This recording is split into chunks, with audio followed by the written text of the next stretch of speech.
मेरे प्रिय मित्र, आज मैं तुमसे कुछ कहना चाहता हूँ। हाँ, तुमसे, जो इस समय ये वीडियो देख रहे हो। मुझे नहीं पता कि तुम्हारी ज़िंदगी में अभी क्या चल रहा है, लेकिन इतना जानता हूँ कि तुम बहुत कुछ सह रहे हो।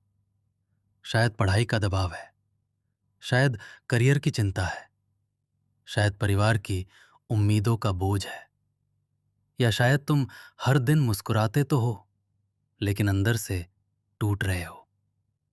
रात को जब सब सो जाते हैं, तब तुम अपने मन में एक ही सवाल पूछते हो, क्या मैं कभी सफल हो पाऊंगा? मित्र, तुम्हारे इस सवाल को मैं सुन सकता हूं, तुम्हारी खामोशी को भी समझ सकता हूं, और तुम्हारे दिल में छिपे उस डर को भी महसूस कर सकता हूं, जिसे तुम किसी से कह नहीं पाते।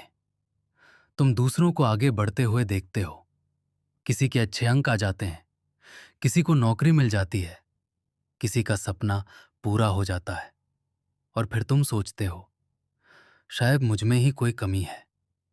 लेकिन नहीं मित्र, कमी तुम में नहीं है। तुम बस अपने समय की प्रतीक्षा कर रहे हो। याद रखो, पेड़ पर लगे फल और मिट्टी में दबे बीज की तुलना नहीं की जाती। फल दिखाई देता है, लेकिन बीज चुपचाप अपनी जड़ें मजबूत कर रहा होता है।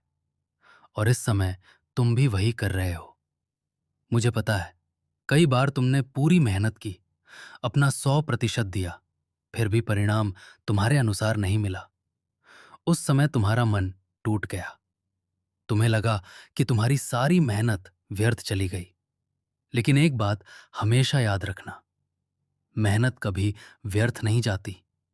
हो सकता है उसका परिणाम आज ना मिले, हो सकता है कल भी ना मिले, लेकिन जो व्यक्ति लगातार प्रयास करता है, उसकी मेहनत एक दिन उसकी पहचान बन जाती है।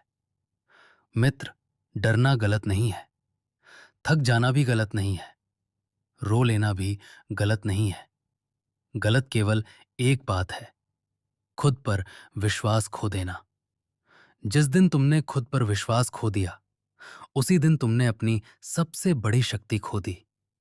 जब अर्जुन युद्ध भूमि में खड़ा था, वो भी डर गया था। उसके हाथ कांप रहे थे, उसका मन भ्रमित था, उसे भी लग रहा था कि वो आगे नहीं बढ़ पाएगा। लेकिन मैंने उससे कहा था, उठो, अपने कर्तव्य पर ध्यान दो। आज वही बात मैं तुमसे कह रहा हूं। उठो मित्र, एक बार फिर उठो, चाहे तुम 100 बार गिरे हो,